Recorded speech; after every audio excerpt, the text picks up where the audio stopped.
What is going on, YouTube? I am Germ here. As you guys can see up on the screen today, we're taking a look at the LEC playoffs. Yes, this bracket is not updated. Obviously, G2 did take down Schalke in a banger of a 5-game series yesterday. So we do now know that Schalke is going to be moved down in this little playoff bracket, down into this match 4, where they're going to be playing Fnatic next week. I believe that game is going to be on Friday, and that should be really, really fun. Obviously, Schalke, we're looking really good in some of those games. We're looking really bad in some of those games, but in the end, they took G2 to 5 games, which is a lot better than a lot of people expected. And then Fnatic, we know they're trying to make this miracle lower bracket run, and it's these two teams that are going to collide, and it should be really, really crazy. But then, you know, there's still the rest of the lower bracket to go. That's only the second game of the lower bracket, so that should be a ton of fun. It should be really, really exciting. But obviously, Fnatic has a massive fan base. People are all hyped up and excited for all their playoff matches, all their playoff games, and seeing if they're going to be able to take it down. In this video today, we're going to be going over kind of the post-game, post-match interviews with Upset, where he's talking a little bit about what he thinks about Fnatic's chances are going forward in the playoffs, what he kind of sees their issues are, how confident he's feeling, and all that. Because I think he gives some really good and really interesting answers and you know, answer some of those questions that a lot of people have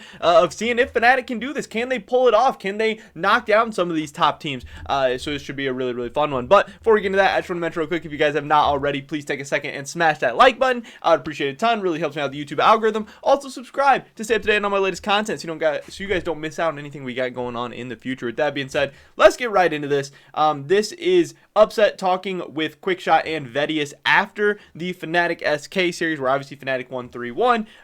Yeah, it was maybe a little bit closer than a lot of people would have liked, because SK was kind of not looking that great coming into the playoffs. And if Fnatic wants to make this run, they're going to have to take down Schalke. They're going to have to take down Mad Lions. They're going to have to take down Rogue. So they're going to need to look pretty clean and pretty good overall against a lot of these lower teams like SK, but they got the job done. They won 3-1. So let's see what Upset had to say about some of that. Potential round 2 opponents, when we start looking at this bracket, it will be the lowest seed from round 1, and expectations are most likely Schalke, right? If you assume G2 win tomorrow. Upset, when you look at the rest... Just one sec, do you believe that G2 will win tomorrow? Yes. Right, then. Hey, that's good. He was a prophet. You would play Schalke first. And the craziest thing about next week is you would have to play Schalke and then the loser of Rogue. Mad Lions. Mad Lions. So you have to play 2 best-of-5s within a single weekend. So what are your thoughts on that? I mean, you've been in this position before with Origin, right? Yeah, we played Rogue and then G2. We won versus Rogue and then we had to play G2 1 day or 2 days after, I think. Yes. So, yeah, I don't mind. But this time it feels a lot different, because in Origin I felt like we were maybe a bit more capped, and if we were to play against the G2, even though from my perspective the series was close, I always felt like they had a little bit more experience and were just a little bit better in the important moments. But this time the feeling is more that we are our own worst enemy, and if we can really get together as a team and see when it's too much and really play a bit more controlled maybe and take the right situations, I feel like we can win versus anyone. But it's still a tough task to play 2 best-of-5s, of course, but I feel quite confident, and I feel like it's more up to us this time. And if we can overcome our problems, I don't feel like we are outmatched in a role or something at all.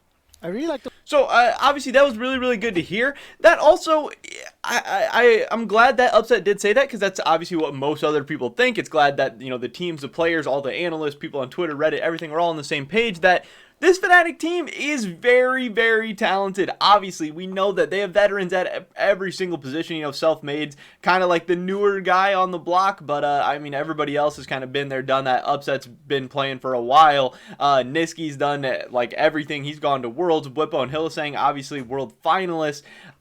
This team is crazy. They're loaded. They're stacked. They have big name players. For whatever reason, it hasn't all come together this season. At certain games, certain weeks, it has. But overall, it just hasn't. And it's really, really frustrating. That's what's frustrating, is that Fnatic does have these really good players. And just like Upset says, he has confidence that they can beat anyone. It's not talent that's holding them back. It's not mechanical ability or you know, lack of experience or nerves or anything like that that's stopping them from being able to take down a Rogue, from being able to take down a Schalke, from being able to take down a Mad Lions. They're just as good as all of those teams at pretty much every single position. They have a player who is currently top-notch or has been top-notch in the very, very recent past, like not long ago. Even if you think Self-Made didn't have the best split, or Niski didn't have the best split, or Hylissang's just running it down right now, or Bwipo's inting right now, or whatever.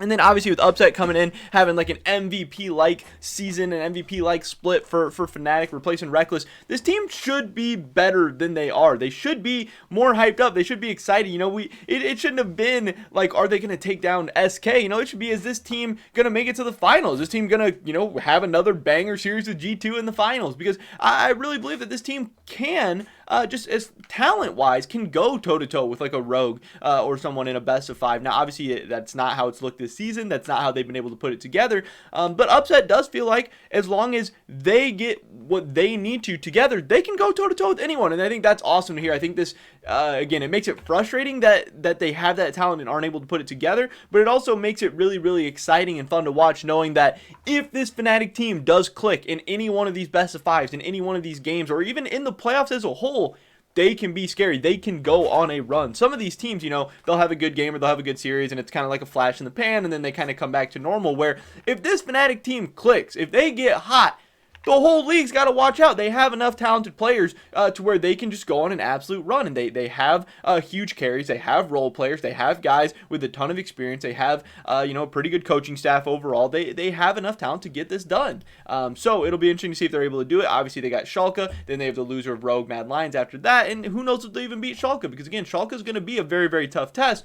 But there's no reason that Fnatic can't go on a little run here. And Upset is feeling just like that as well. And if your players and your team are confident, then you're scary. You got to watch out. But I'm sure Schalke is coming into that series with a ton of confidence as well. The way you framed that, and I had this thought backstage.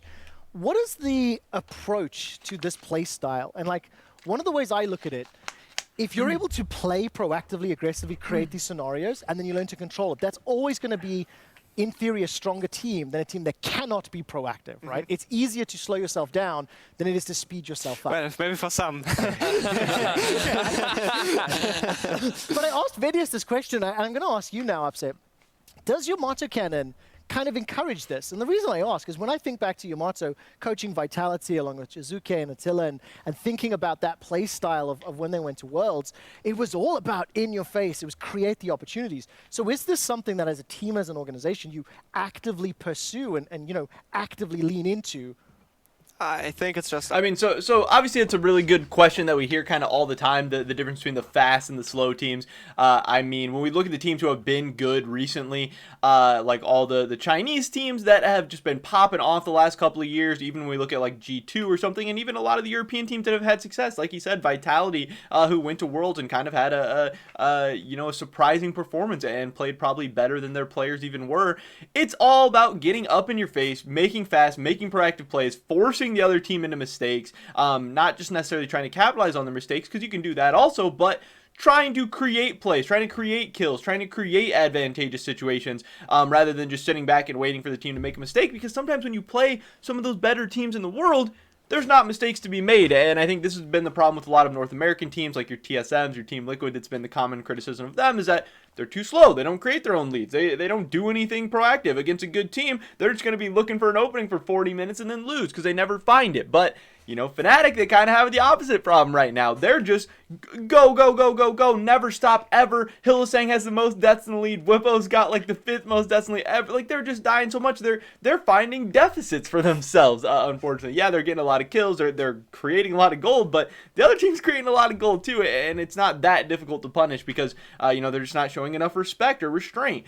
So there is somewhere in the middle, obviously, like you said. Usually you tend to favor the faster teams and say it's better to be too fast than too slow, but there is for sure such thing as being too fast as well, and that has been such a problem for Fnatic this whole split, this whole season. But again, it is something that is very, very fixable. It's something that's very, very coachable. And I'm sure each week, you know, each scrim, each day, and even each playoff series, they're figuring out a little bit more of when to go, when to not. And if they find that sweet spot, that can be scary.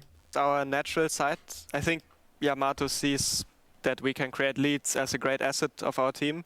But he's definitely trying to make us play more consistent and try to make it more controlled. Once we have the lead, just take it home. You don't need to keep fighting till the game is a complete bloodbath. So he definitely appreciates this part of our players' skill set, but he is also, especially right now, trying to push us more into the more consistent way, because in a best of 5, the team that is consistently better most of the time will win the game. And it's not too much about trying to get a crazy early game lead, but then you don't know how to play the game, you just fight and hope it works every time. Then it depends a lot on skill difference instead of team difference. Yeah. And the better team is usually the team that wins the best of 5. I mean, that's what Vedi was saying a little bit earlier. Look, I've got enough time for just one more question, and I want to ask Upset, what does success look like for you this playoffs? Well, success is always winning the split.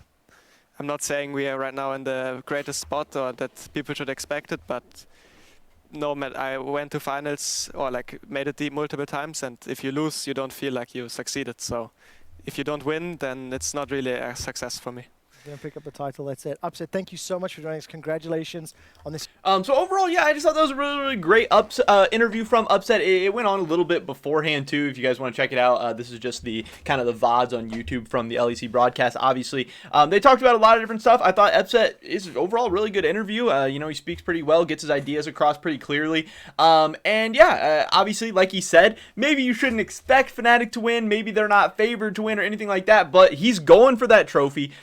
The getting the championship is the only thing that is a success. So I think that's awesome to hear also, because yeah, a lot of people would say, man, if Fnatic makes it to the finals, or even if Fnatic makes it to like the 3rd place game, that should be a success for them. You know, they finished what, they're the 5 seed coming in the playoffs right now, but again, it was just one game separating them and Schalke and Mad Lions and SK. They were all within one game of each other. So really, there's no reason why they can't beat Schalke, why they can't beat Mad Lions. In the regular season, they were pretty much the same teams. They pretty much had the exact same record. I don't think one best of one really makes that big of a difference or makes you that much better of a team just because you're able to win one more game over the course of 18, which is such a small sample size. But yeah, you know, he thinks that Fnatic has the talent to beat anyone in the league. He says even, you know, like his teams in the past maybe didn't have a chance to beat a Rogue or a G2, but now he feels like they absolutely can. And it'll be really interesting and really fun to see if Fnatic is going to and if they're able to.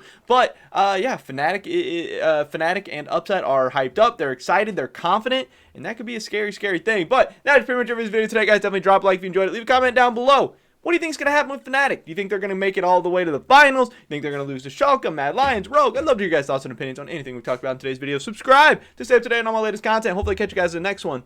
But until then, peace!